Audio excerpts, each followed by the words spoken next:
Hoje é dia de design e comportamento aqui no ANDM. E para iniciar a programação desse dia, chamamos ao palco Isa Deson, que tem em sua trajetória profissional passagens pela Prada, Moncler e Pecler Paris.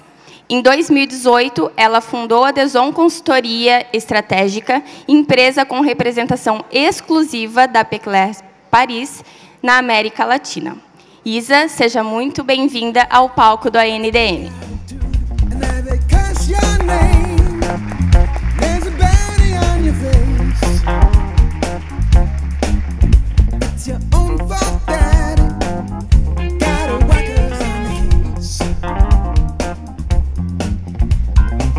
Boa tarde, muito obrigada a todos que estão aqui, obrigada ao ANDM pelo convite, é um prazer estar aqui pela primeira vez, dividindo um pouco do conteúdo que eu desenvolvo com essa equipe da Pecler. Então, para contar um pouquinho de mim, que eles estavam comentando, eu estou trabalhando com moda desde os 16 anos, desde figurino à produção de moda. Fiquei alguns anos na Prada, trabalhei com a Moncler, fiquei 10 anos fora do Brasil, e há 5 anos atrás eu trouxe a Pecler para o Brasil, com a parte de consultoria, workshops e palestras. A gente observa um pouco do que a gente está consumindo em termos de conteúdo cultural, para tentar entender o que são os desejos latentes dos consumidores. E como uma pergunta frequente que me acontece é sempre o que está acontecendo com os millennials, o que está acontecendo com a geração Z, para onde vamos todos nesse mercado, eu resolvi trazer e dividir com vocês um pouco o estudo sobre os nativos ecológicos, que foi um dos estudos que a gente desenvolveu. É importante saber que esse tipo de estudo é desenvolvido mais ou menos com 45 pessoas e a gente traz um olhar global sobre comportamento. Então, eu vou começar aqui explicando um pouquinho quem são esses nativos ecológicos, né? É importante lembrar que a gente está falando da geração dos nativos digitais, aqui tem alguns, já vejo, que é a turma que não conhece a vida offline, né? Não sabe, às vezes, o que é nenhum despertador mais, porque a gente tem esse telefone maravilhoso que resolve tudo para a gente. E quando a gente fala dos nativos ecológicos, a gente fala da turma que está online, justamente, desde que nasceu, e que, por isso, confrontado com um comportamento que está caminhando nessa crise ambiental que a gente vive. Então, a gente vai falar sobre essa preocupação latente, que a gente já está qualificando como ecoansiedade, ou seja, a gente está tão preocupado que a gente fica até nervoso e ansioso com isso. E aí a gente está falando de uma turma que realmente não sabe como que a gente vai solucionar, só sabe que a gente vai solucionar usando e unindo a natureza com a tecnologia. Que a gente vai fazer isso junto, porque é interessante a gente agir em comunidade. Que o nosso comportamento diário, ele é um testamento político, no sentido de que como a gente se comporta é como descreve o que a gente quer e deseja e espera da sociedade. Fora isso, é claro que a gente vai falar sobre essa história das marcas e com um propósito que está tão na moda hoje em dia. Então, eu trouxe para vocês 2 macro tendências. Nelas, a gente vai falar um pouco desse comportamento macro, mas, principalmente, trazer algumas ideias de territórios de inovação para como que a gente pode agir e influenciar da melhor maneira possível. Então, eu abro aqui para vocês com uma imagem das greves climáticas que começaram a acontecer em março desse ano nos Estados Unidos. Eu não sei se vocês sabem, e isso em 31 países no mundo. Não sei se vocês já ouviram falar da Greta Thunberg, que foi capa de jornal, capa da revista Time, capa da revista ID de moda. Olha, ela está absolutamente em todas as mídias. Essa menina sueca de 16 anos, que sofre, inclusive, de um princípio de autismo e defende que é o autismo dela que permite com que ela trabalhe tão bem, vem mobilizando o mundo e, logo, essa juventude toda, que em 31 cidades do mundo resolveram parar de estudar, falando, também não sei se vai ter o que fazer quando eu me formar, então é melhor eu começar a agir. Então, eles todos não foram à escola para fazer esse tipo de manifestação. Por que eu estou falando isso? Porque hoje em dia o que a gente está vivendo é um momento em que está todo mundo buscando provocar a nossa consciência, chamar a nossa atenção, fazer isso de alguma forma que a gente pare e questione o nosso comportamento automático e consumista de um modo geral. Então, eu trouxe para vocês aqui, cada uma dessas imagens, ela representa uma tendência com mais de 10 exemplos por trás, mas a gente não tem tempo suficiente para isso, então eu vou falar de uma para descrever. Tem a turma que está tentando resgatar o que a gente já destruiu como uma forma de falar, olha, a gente está perdendo esse tipo de recurso e como que a gente vai conseguir ir daqui para frente. Então, a gente fala sobre resgatar o extinto. Esse aqui é um projeto que foi feito num museu em Paris, e que está viajando o mundo inteiro, em que cientistas conseguiram resgatar cheiros de flores que foram extintas pelo homem. Então, eles criaram essa caixinha de vidro, onde você entra e você consegue sentir o cheiro dessas flores, porque, de repente, desta forma, a gente consegue provocar a consciência de uma forma mais imaginativa e lúdica. Muitos estão tentando tangibilizar o impacto. Como é que eu mostro? Porque, às vezes, explicar que, sim, a água está acabando, os recursos estão acabando, a gente está caminhando em direção à terceira extinção em massa, às vezes não funciona, né? Então, a Green People, marca brasileira de sucos prensados a frios, todos embalados em bioplástico e tudo, resolveu se unir ao Instituto E, que eu não sei se vocês conhecem, mas é o Instituto do Oscar Metsavar, fundador da Osklen, que busca produtores e cooperativas focadas em desenvolvimento de fibras e materiais e tecidos que sejam ecoconscientes. Eles se uniram e criaram uma campanha para o Dia da Terra, em que eles fizeram, a partir de vidro reciclado, essas grandes garrafas. E aí o que a gente tem escrito aqui é 1 minuto lavando o carro, esse aqui é 20 minutos da torneira pingando, essa última 40 segundos escovando o dente com a água ligada. Às vezes, se a gente vê, a gente reage melhor, a gente entende um pouco mais. E a última é para a gente falar um pouco sobre essa história de matéria-prima, porque uma coisa que eu acho muito importante repetir é que jogar fora não existe, não tem fora. Né? Aliás, o que a gente jogou para fora da Terra, agora a Academia Europeia do Espaço está tentando limpar em volta do planeta Terra, que também está cheio de lixo de todos os satélites e tudo que a gente jogou para fora do planeta. Então, como que a gente repensa essa matéria-prima? Como que a gente pensa e vê no lixo um valor e algo que a gente possa transformar e criar novos produtos, né? Realmente sair da ideia de lixo, porque, afinal de contas, se a gente pensar bem, lixo é um erro de design, né? A gente vai até e gera resíduo, não leva o resíduo em conta no processo de desenvolvimento e de design, e depois a gente vai ficar lidando com esse lixo. Então, o Von Wong, que é um designer canadense interessantíssimo, foi até a Singapura e coletou, em 2 dias, 18 mil copos plásticos.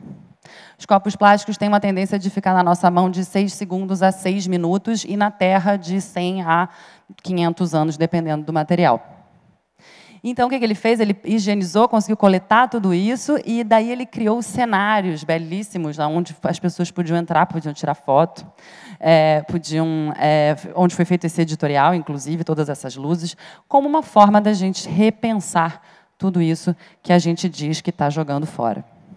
E aí, para falar um pouquinho mais sobre essa dinâmica da vontade, da necessidade de tangibilizar esse impacto do nosso comportamento, vou passar para vocês um vídeo da National Geographic.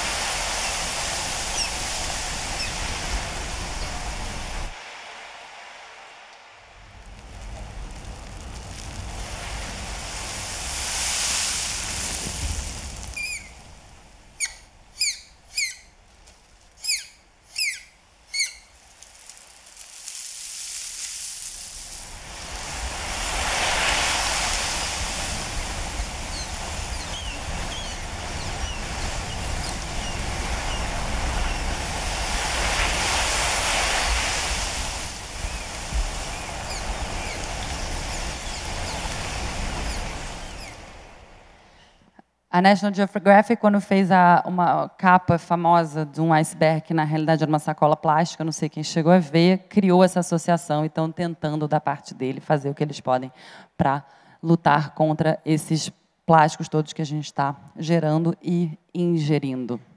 Então, para falar um pouquinho de ideias de o que a gente faz a respeito disso, né? Porque senão vão sair daqui todos nervosos e falar, essa louca veio aqui, deixou todo mundo super nervoso e foi embora.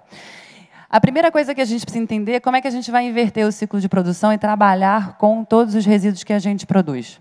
Então, a Undo é uma marca super interessante brasileira que trabalha com sapatos feitos 100% de resíduo.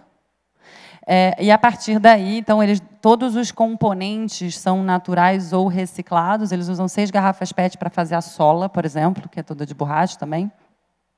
E aqui eles estão fazendo uma colaboração com a Pinatex. A Pinatex é uma empresa espanhola que está usando a coroa do abacaxi, que é um subproduto que a gente joga fora, não tem nada o que fazer com aquilo, e está transformando aquilo numa fibra super, hiper resistente, que é uma opção para o couro, inclusive, e para outros materiais tipo vinil e essas coisas. Então, a gente já tem algumas startups tentando fazer esse trabalho. Só que quando a gente fala de sustentabilidade, a gente tem uma tendência a ficar ecochata, com cores chatíssimas, uma cara de quem está indo morar no campo, feito à mão, uma coisa meio hippie, né? E a ideia não é essa. A ideia é como é que a gente vai colorir a sustentabilidade, como é que a gente vai fazer dela alguma coisa interessante, cativante, assim como todos os outros produtos em volta da gente. Eu gosto muito desse projeto Kite Code, que é brasileiro.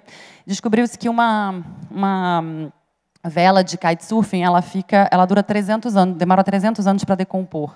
Só que ela tem um número, eu não sou péssima de esportes, então eu não sei qual é o número de voos que ela pode fazer, mas tem um número que é o seguro e depois você tem que trocar de vela. Então, eles começaram a descobrir, estudar isso e criaram, então, corta-ventos, Keways, digamos assim, todos feitos a partir de velas de kitesurf recicladas, que são super coloridas e, inclusive, todos os aviamentos e todos os detalhes são feitos e retirados dessas velas, ou seja, dando uma segunda vida, porque, afinal de contas, quem pratica esse tipo de esporte é muito interessado no bem-estar dos nossos oceanos e da nossa natureza, de um modo geral. E o Molécula é um projeto brasileiro também super interessante de reciclagem. Eles estão propondo como se fosse um processo de fidelidade, pontos de fidelidade, tipo milhagem ou pontos assim, que a gente possa acumular através da nossa reciclagem. Isso é uma coisa que já está institucionalizada em países nórdicos do mundo e a gente ainda está aprendendo aqui no Brasil. Então, o Molécula você pode chamar, ele faz parte do evento e todo o seu lixo vira uma moeda de troca para você trocar por outras coisas ou serviços e produtos que estejam vinculados à molécula. Um projeto muito interessante que já está instalado em todos os macros de São Paulo, supermercados macros. E, para terminar, o que a gente vê, principalmente na moda, que vem sendo tão castigada por essa preocupação ecoambiental, é como é que a gente vai inverter o ciclo de produção.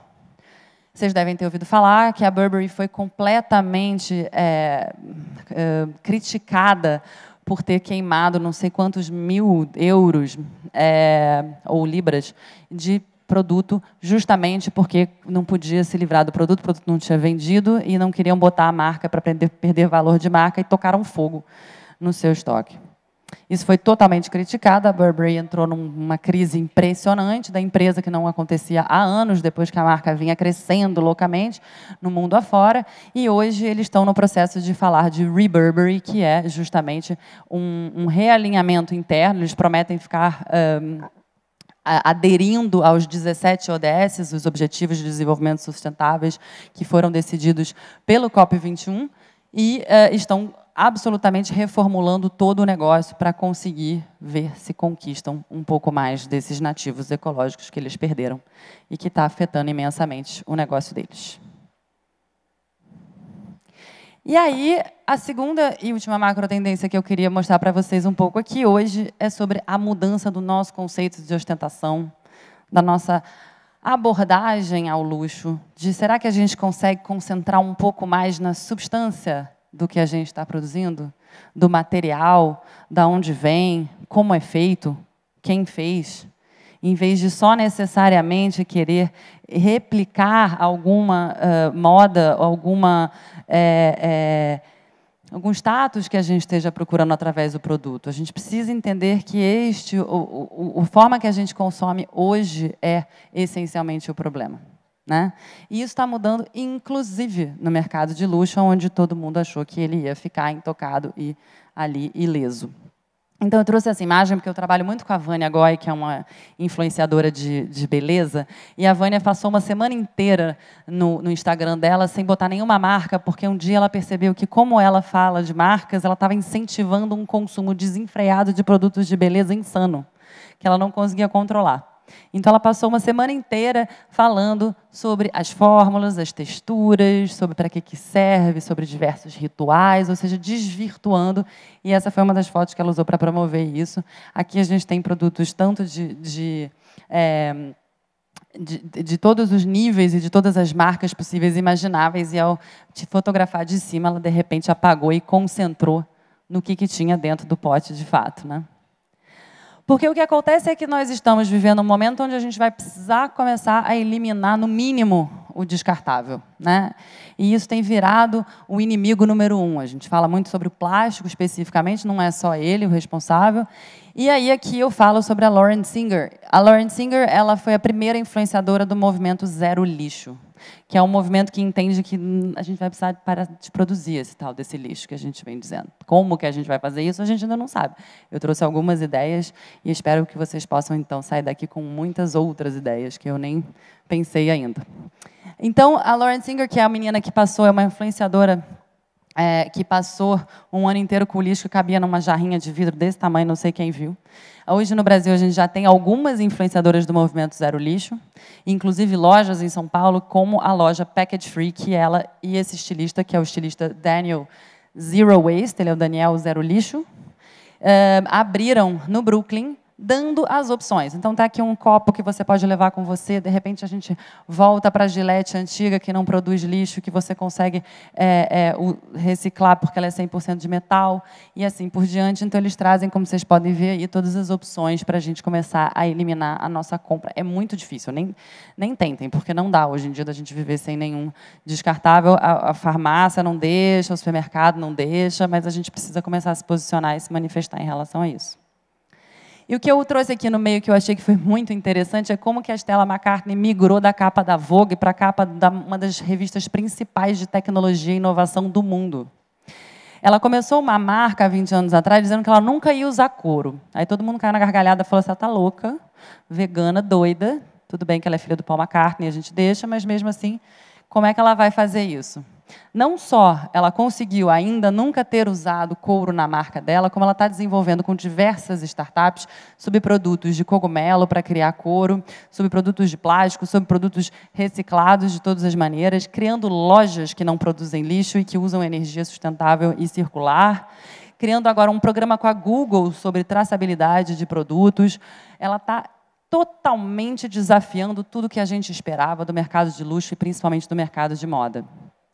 Isso, claro, numa construção árdua e insistente de 20 anos. Então, é importante colocar aqui, porque justamente é a gente falar sobre a moda entrando na tecnologia através de um posicionamento sustentável. Algo absolutamente inovador. E, para terminar, eu queria falar um pouco sobre essa ideia de que a gente vai precisar repensar o compartilhamento quando a gente fala, principalmente, de recursos de matérias-primas e assim por diante. Aqui é um projeto da IKEA. A IKEA é a maior loja de, digamos que a Tok-Stock europeia. E a IKEA ela vende móveis, a princípio, só que ela criou um laboratório de inovação que chama Space 10, onde ela indaga sobre o futuro do viver. Como que a gente vai viver amanhã, como que a gente vai sobreviver amanhã. E uma das coisas que ela questiona é como é que a gente vai compartilhar recursos. Então, para ficar bem simples, eles criaram essa maquete feita justamente com brinquedos como se fossem coisas infantis, para que a gente conseguisse resgatar a nossa memória afetiva e simplificar um conceito muito complexo, que é, se amanhã eu estou produzindo a minha própria energia, né, um painel solar, que seja, e sobrar, eu não tenho como armazenar essa energia. O que eu vou fazer com isso? Então, eles resolveram criar uma rede em que você consegue compartilhar aquele recurso com a sua rede diretamente. Ou seja, você consegue vender a sua energia para quem precisa e, assim, tornando todo o nosso uso e produção de energia independente, né, e em rede. Muito interessante, porque ela usa blockchain, ou seja, moeda virtual, o que diz que nada disso passa por nenhuma organização. Então, aqui, em termos de ativação, é muito complicado, porque justamente quando a gente fala de buscar ter uma era em direção ao plastic free, todo mundo que come peixe aqui, tipo eu, está comendo plástico, né? Não sei se vocês sabem disso, chama bioaglomeração. Porque não só o plástico que a gente consome está na água, como quando a gente lava roupa de tecido sintético, a gente tem microplástico que entra no mar. Junto com glitter, junto com o esfoliante que seja feito com microplástico, pasta de dente, que a gente lava o dente, é muito complicado. Então, a gente vem pensando aí em como que a gente vai dar a volta por cima nessa história. Então, aqui, que não é o Undo, é o Gump, é um saco que já foi desenvolvido, foi testado aqui no Brasil, inclusive pela Osklen, que você possa colocar a roupa dentro, lavar a roupa de tecido sintético dentro e ela recolhe todo o microplástico. Então, é a gente já pensar nestas soluções. Qual é o filtro que eu preciso ter na minha máquina de lavar roupa? Como é que eu faço isso dentro da minha empresa? Porque isso, diga-se de passagem, economiza muitos recursos para uma empresa. Então, na realidade, também tem um benefício direto e instantâneo econômico. O que a gente acha muito interessante notar aqui é como que a bioengenharia vem sendo uma forma muito inovadora de driblar e de inovar, e fora o fato que isso tem chamado muita atenção. Então, a gente falou aqui um pouco tanto da ForFarm, que é uma empresa brasileira que está investigando como é que a gente cresce fibra em agrofloresta. Então, agrofloresta é o conceito de que a gente consegue fazer plantações dentro da floresta existente, que na parte de alimentação, diga-se de passagem, traz alimentos muito mais saborosos e, além de tudo, não destrói a mata e trabalha com a mata para produzir. Então, eles só produzem fibras dentro das florestas e, com isso, estão criando produtos muito interessantes a partir dessas fibras. O exemplo de baixo é a Nike colaborando com uma empresa brasileira que também vem procurando alternativas para o couro através do uso da inteligência da natureza. Não sei se você já ouviu falar de biomimética, que é justamente a gente copiar os organismos naturais, né, mimetizar. E a biomimética vem aí apontada já há mais de 5 anos como um dos grandes territórios de inovação que a gente tem para os próximos 10, 15, digamos, quase que 100 anos, que é como que a gente observa a natureza, aprende dela, entende os sistemas que ela oferece para a gente pensar. E eu falo isso até para meus alunos de design. Eu falo, gente, qual foi a última vez que alguém foi estudar uma flor? Olhar uma flor, não olhar a foto de uma flor na internet, né? Mas olhar uma flor. Porque se alguém acha que o Mário Fortuny foi o cara que criou o plissado, é porque ele não olhou para uma flor de hibisco, né? Então, como que a gente começa a olhar e perceber que a natureza, na realidade, tem todas as respostas? Ela tem todas as inspirações, e a gente vem aí há muitos anos tentando mostrar para a natureza que a gente faz melhor, e claramente a gente não faz, né? Senão a gente não estaria nessa situação. E aí, para terminar, eu queria falar um pouco sobre essa ideia de a necessidade da gente fechar o circuito, pensar no circular de verdade. Eu brinco muito quando eu vejo comida embalada em plástico no supermercado, eu falo, meu Deus, mas a mãe natureza desenvolveu para a manga um negócio que cai da árvore no chão, não se destrói, avisa com uma cor que muda quando é hora de consumir e quando não é, e a gente ainda passa um plástico por cima. É uma coisa meio maluca, se a gente pensar bem. Porque na natureza, o que ela ensina para a gente? Que nada é lixo, tudo vira vida para outra vida ser regenerada. Então, essa ideia de fechar o circuito, ela é essencial. Então, eu vou passar para vocês o vídeo que a Adidas fez. A Adidas está com um projeto que chama Future Craft Loop, que é um projeto em que eles estão fazendo um sapato 100% feito do mesmo material, porque um dos grandes problemas da reciclagem atualmente é que a gente tem que separar os componentes para reciclar e a gente não sabe, e a gente morre de preguiça, então a gente não se informa e aí não recicla. Mais ou menos 13% do que a gente já consumiu de plástico aqui, cada um na sua vida foi reciclado, então a gente precisa começar a se dedicar um pouco mais a isso, mas é claro que isso tem que ser feito em grande escala para funcionar. Seria bárbaro que todo mundo conseguisse, mas mesmo assim não seria o suficiente. Então, o que a Adidas fez? Desenvolveu um sapato que pode ser 100% reciclado. Ele está em fase de teste, então eles mandaram esse sapato para 200 pessoas, elas vão devolver o sapato, eles vão destruir para refazer, para testar antes de botar no mercado. E olha o vídeo que eles soltaram para falar disso. If we can see things for what they are, if we can see what they could be, if the plastic we use, we never throw away, if the end of one thing could be the beginning of the next.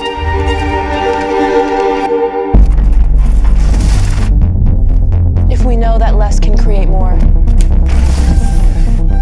If we can return, we reciprocate, we regenerate. If we are here for others, if we can work as a team, all we have to do is connect, and the world opens up. The future is about giving back.